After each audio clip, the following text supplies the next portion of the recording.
ये descending veg होता है। ठीक है, तो आज मैं इसके बारे में तुम्हें बताऊंगा, ये बहुत इंपॉर्टेंट है। और ये मैं बताऊंगा सेम कलर के बारे में, ठीक है, सेम कलर के बारे में बताना शुरू करूंगा आपको। ठीक है, देखो, सबसे पहली बात, अगर मान लो ये सपोर्ट है, एक रेजिस्टेंस है सॉरी, और ये आपका एक सपोर्ट है। ठीक है, तो अगर इन दोनों पे पोजीशन छूट गई सेम, इन दोनों पे पोजीशन अगर छूट गई तो फिर बाद में क्या, सेंटर एरिया बचता है। ठीक है, क्या बचता है, सेंटर एरिया बचता है। तो जो सेंटर एरिया है हमारे पास, मैं इसको रेजिस्टेंस लिख देता हूँ। ठीक है, और मैं इसको सपोर्ट लिख देता हूँ। तो अगर छूट गया तो उसके बाद मार्केट जब नीचे से जा रही होगी कहीं भी, तो आपको ये चीज देखने को जरूर मिलेगी।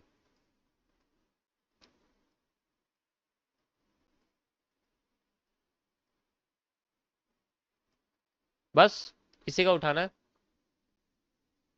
इसी को उठाना है, हमें क्या करना है, इसी को उठाना है। और यहाँ से उठाने के बाद यह एंट्री बॉटम पे, और यहाँ से यहाँ तक का स्टॉप लॉस वैसे तो होता ही है, बाकी वो स्टॉप लॉस क्या है, वो तो कैंडल के ऊपर डिपेंड करता है। ठीक है, अब मैं बताता हूँ इसको यूज कैसे करना है, दूसरा आपको आइडेंटिफाई कैसे करना है।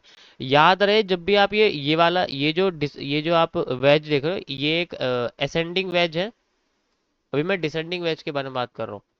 ठीक है, डिसेंडिंग वेज के बारे में बात कर, डिसेंडिंग वेज नीचे हो जाती है। ठीक है, यानी कि ऐसे हो जाती है।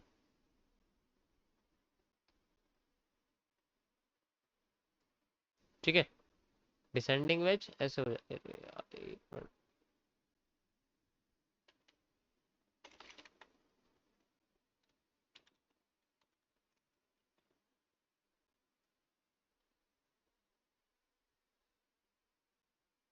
ठीक है, वैसे तो ये डायरेक्शन के ऊपर डिपेंड नहीं करता, क्योंकि अगर ये छोटा होता जा रहा है तो डिसेंडिंग मतलब छोटा, मतलब ऐसे करके ऐसे ऐसे ऐसे ऐसे छोटा होता जा रहा है तो डिसेंडिंग है। बाकी वैसे डायरेक्शन का इतना फर्क नहीं होता। बट फिर भी मैंने इसको ऐसे तुम्हें और अच्छी तरह याद करने के लिए डाउन साइड को प्रीफर कराया कि तुम पहले डाउन साइड का देखो। ऐसे ऊपर से आई है और नीचे जा रही है। ठीक है, वैसे ये छोटी होती चली जाती है। ठीक है, देख रहे हो ना, छोटी होती जा रही है ये छोटी अगर ये बड़ी होती जाए, मतलब ऐसे करके, जिसे मैं वॉल्यूम एक्सपेंशन कहता हूँ, इसे मैं वॉल्यूम कॉन्ट्रैक्शन बोलता हूँ। नाम मैंने अलग दे रखे हैं, देखा होगा तुमने, याद है ना, नाम अलग दे रखे हैं। तो आप इसे वॉल्यूम एक्सपेंशन और वॉल्यूम कॉन्ट्रैक्शन देख बोल सकते हो। ठीक है, ऐसे करके ये।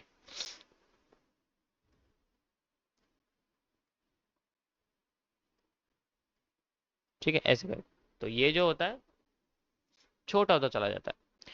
अब मैं तुम्हें इसे दिखाता हूँ, इसमें सबसे बड़ी चीज क्या है कि आपको इसके अंदर जो ट्रेंड का कलर है, सेम कलर देखना, सेम कलर। अगर ये रेड कलर है तो रेड कलर है, ग्रीन कलर है तो ग्रीन कलर है, रेड टू रेड का होना चाहिए, ग्रीन टू ग्रीन का होना चाहिए। एक्यूरेसी बैठेगी कम से कम 90% की, तब बैठेगी एक्यूरेसी 90% की। आइए बताता हूँ कैसे, ध्यान से देखना। ठीक है, ध्यान से देखना, समझ में आ जाएगा। एग्जाम्पल के तौर पे मैं तुम्हें दिखाता हूँ, कल चलते हैं हम लोग बिटकॉइन के ग्राफ पे। कल बिटकॉइन के ग्राफ पे चलते हैं, तुम्हें कल ही दिखाता हूँ। ठीक है, अभी तो ऊपर आ गया, जैसा कि मैंने कल बताया था कि आज के टाइम बेयरिश बुलिश रहेगी मार्केट। ठीक है, और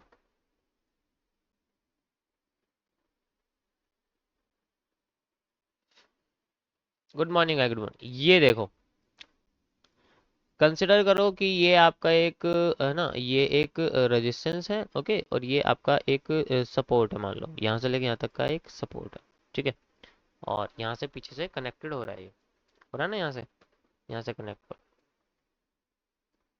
इस जगह से यहाँ से कनेक्ट हो रहा है। अब मैं बताता हूँ कि कैसे यूज कर सकते हैं, ध्यान से देखना। हुआ क्या, यहाँ मार्केट आई, देन यहाँ पर क्या हुआ, छोटे होने लग गए। तो बॉडीज का छोटा होना भी वॉल्यूम कॉन्ट्रैक्शन के अंदर आता है, कॉन्ट्रैक्ट होता जा रहा है, छोटे होते फिर एक रिवर्सल क्रिएट करा। और यही तो है सबसे बड़ी हमारे लिए जान। और फिर बस जितना ऊपर से नीचे गिरी उतना ही नीचे से ऊपर गिर गई। ये है, एंड देन अगेन ये देखो। ठीक है, एक्स्ट्रा फिर वॉल्यूम यहाँ तक आ गया ना रिकवर करके, ऐसे देखूंगा तो यहाँ से आता है, ये कैंडल वापस आ गई यहाँ। तो ये चीज तो, ऐसी चीजें ढूंढनी है आपको। ये दिख रही है, ये है असली, this is called descending wedge, ये है असली डिसेंडिंग वेज। इसका यूज करना है तुम्हें। छूट जाए तो डिसेंड, अगर मान लो ये हमारे पास छूट गया तो ये है हमारा, बाकी ये है। ये तब यूज होगा जब आपके पास ना तो केसी आया है, नहीं आया ना, देखो ना टीएम आया है, क्योंकि मैंने क्या बोला, डिसेंडिंग वेज का यूज करना जब सेम कलर की कैंडल, अब सेम कलर की कैंडल में केसी तो बनने वाला है नहीं, ये तुम भी जानते हो। सेम कलर की कैंडल में केसी बनेगा नहीं, और टीएम भी नहीं बनेगा, रेनिंग स्टार भी नहीं बनेगा, क्योंकि ये सारे के सारे कैंडलस्टिक पैटर्न डिपेंड करते हैं डिफरेंट कलर के ऊपर। जब डिफरेंट कलर की कैंडलस्टिक पैटर्न बने ही नहीं है तो मार्केट में हम लोग रिवर्सल कैसे ले लेंगे? पॉइंट। एक बार और चलते हैं पीछे की साइड, वहां देखते हैं कहीं पर बना है नहीं बना है, एक बार चेक करते हैं।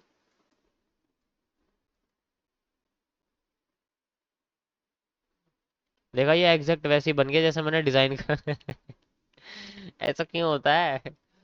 अरे यहाँ तक सपोर्ट लिया, यही देखो इसने हैंगिंग मैन बनाया, यहीं से उठ गया ऊपर। अरे भाई, ठीक है। तो ये बहुत कम मिलता है, लेकिन हाँ पावरफुल बहुत है, मैं इस चीज को बोलता हूँ बहुत पावरफुल है और एक्यूरेट भी है। ये देखो, ये देखा, ये देखो, छोटे होता जा रहा है, छोटा हो गया, और फिर यहाँ पर एक रिवर्सल आया, रिवर्सल आते ही मार्केट में अब एक कॉन्सेप्ट आएगा तुम्हारे दिमाग में, तुम सोच रहे हो कि यार कभी कभी तो मैंने बोला है, ये मैंने ये बात बोली है कि जब मार्केट में बाइंग छोटी होती जाती है तो सेलिंग आने वाली होती है ना? सोच रहे हो कि यार अगर बाइंग छोटी होती जा रही है या सेलिंग छोटी होती जा रही है तो रिवर्सल कैंडल्स का मुख मोड़ के मार्केट को वापस आना चाहिए, लेकिन ऐसा क्यों नहीं हो रहा है? मैं इसका रीजन बताता हूँ। देखो, ये सब बनने के बाद सीधे टूट के पड़ना नहीं है आपको इसके ऊपर, नहीं। जब तक आपको ये कंफर्मेशन ना मिल जाए कि आपका एक रिजेक्शन पैदा हुआ है, दिस इज द रिजेक्शन, ये एक रिजेक्शन कैंडल है, जैसे अभी मैंने आपको उसके अंदर डाउन साइड में दिखाया तो वहां पर क्या इन्वर्टेड हैमर बना हुआ था, तो इन्वर्टेड हैमर रिजेक्शन कैंडल थी। जब तक एक रिजेक्शन कैंडल ना मिल जाए ना तब तक इसके अंदर घुसने की जरूरत नहीं है, क्योंकि ये फिर लेके नीचे गिरा देगी, क्योंकि ऑब्वियस सी बात है जब यहाँ पर वॉल्यूम छोटे छोटे होते जा रहे हैं, वॉल्यूम कॉन्ट्रैक्ट होते जा रहे हैं, तो आगे जाकर रिवर्स भी कर सकते हैं, जो कि इसने करी है दो कैंडल में, है ना? तो अगर यहाँ तुमने सोचा कि भाई इसी जगह पे लगा दिया जाए, ऊपर चली गई यहाँ लगा दिया, तो फिर बाद में स्टॉप लॉस ही होना है, क्योंकि हम हैं, क्या है, हम हैं रिवर्सल ट्रेडर, तो हम लोग कभी भी मार्केट के ब्रेकआउट पे नहीं लेते, हम लोग घूम के जब आती है और जब वो एक सिग्नल देती है हमें किस चीज का, कि भैया पहले हो गया ब्रेकआउट और अब ये रिजेक्शन हो चुका है, किस चीज का रिजेक्शन, मार्केट के नीचे जाने का, ये रिजेक्शन है मार्केट के नीचे जाने, नीचे नहीं जा पा रही है, और फिर यहीं पोजीशन लगा के देन ऊपर, छोटा सा स्टॉप लॉस और छोटा सा वे, ठीक है? ये देखो, एक ये कलरफुल वाला है, ये भी डिसेंडिंग वेज है, ये भी कलरफुल वाला है, लेकिन कलरफुल वाला यूज नहीं करना है, क्योंकि कलरफुल वाले में रिजेक्शन नहीं होती है, दिक्कत आती है, ठीक है? बट आपको ध्यान रखना है, कैंडलस्टिक पैटर्न को अच्छी तरह दिमाग में याद रखना है तब, ठीक है? जैसे कि ये देखो, ये देखा, सेम, ऊपर चली गई देन नीचे आई, रिजेक्शन कर दिया, रिजेक्शन करते मार्केट फिर ऊपर चली गई, ऐसे। तो ऐसी कंडीशन में कहाँ हमारा एरिया बनता है, ये एरिया बनता है, ये वाला बुलिश एनगल्फिंग वाला एरिया दिख रहा है ना, ये बुलिश एनगल्फिंग वाला एरिया। तो ये था डिसेंडिंग वेज का एग्जांपल। असेंडिंग वेज इसी का उल्टा है, बट वो आसानी से बनता नहीं है, ठीक है? बट होता वो इसी की तरह ही है, होता बिल्कुल वो इसी की तरह ही है।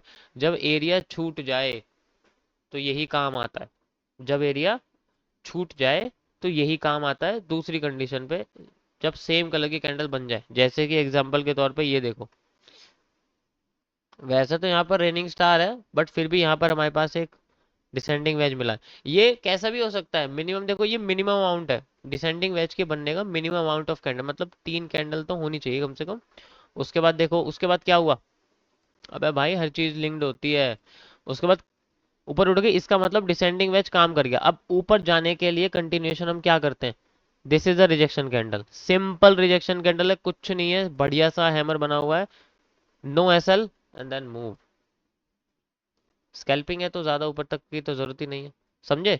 सेम देखो, दोबारा से यहाँ आ जाओ, इसी के साइड में देखो, ये छोटा होता जा रहा है, छोटा होता जा रहा है, देन अगेन मूव कर दिया इसने। अब हमें रिजेक्शन देखनी है, रिजेक्शन कैसे देखेंगे, यहाँ कैंडल बनी, यहाँ तो हैमर बन गया, लेकिन ये रिजेक्शन कैंडल बन गई। मेनली जो ब्रेकआउट कैंडल्स होती है ना इन ट्रेंड्स की, भाई ब्रेकआउट कैंडल कौन है, यहाँ देखोगे तो ब्रेकआउट कैंडल कौन है, अगर ये आपका ट्रेंड है, डिसेंडिंग वेज है, डिसेंडिंग वेज को तोड़ने वाली ये कैंडल है, इस कैंडल को मार्केट रिजेक्ट करके फिर ऊपर चली जाती है, यही हो गया हमारे लिए परफेक्ट कैंडल दिस। अगेन यहाँ पर देखोगे इस जगह पर, तो यहाँ पर भी वही सेम चीज है, यहाँ मार्केट में डिसेंडिंग वेज बन रहा है, डिसेंडिंग वेज को कंफर्म करने वाली ये कैंडल है, और कैंडल को रिजेक्ट करने वाली ये कैंडल है, और यही कैंडल एंट्री है, this this and moving this to scalping. Perfect. और फिर भी देखो, फिर भी नीचे ही आ गई, उससे हमें कोई फर्क नहीं पड़ता क्योंकि हम स्कैल्पर है। शुरुआती दौर में जब हम सेंटर में, पोजीशन हमेशा रिजेक्टेड कैंडल पर होगी, यस, हमेशा रिजेक्टेड कैंडल पे। मैं बता दूं तुम्हें रीजन, अगर हमें पता नहीं लगेगा हमें किसी ने रिजेक्ट किया है, तो हम आगे बढ़ना शुरू नहीं करने वाले, हम वहीं बैठे रहेंगे, या तो हम जल्दी काम कर लेंगे। तो रिजेक्शन भी जरूरी है डेवलपमेंट के लिए, जितना हो सके उतना रिजेक्ट हो। रिश्तों के लिए नहीं कह रहा मैं, मार्केट की बात कर रहा हूँ। समझ गए? बहुत मजेदार चीज है ये, अच्छे से तुमने पहचान लिया ना। अब मैं क्यों अब तुम धीरे धीरे समझ रहे हो कि मैं इतना एक्यूरेट क्यों डिसीजन ले लेता हूँ, क्योंकि ये छोटी छोटी चीजें याद है मुझे। अरे बहुत महत्व रखती हैं ये मार्केट के अंदर, बहुत ज्यादा। ये देखो तुम, देखो, ये देखो, ये देखो, इससे बढ़िया तो एग्जांपल मिल ही नहीं सकता तुम्हें। हम्म, ये देखो। तो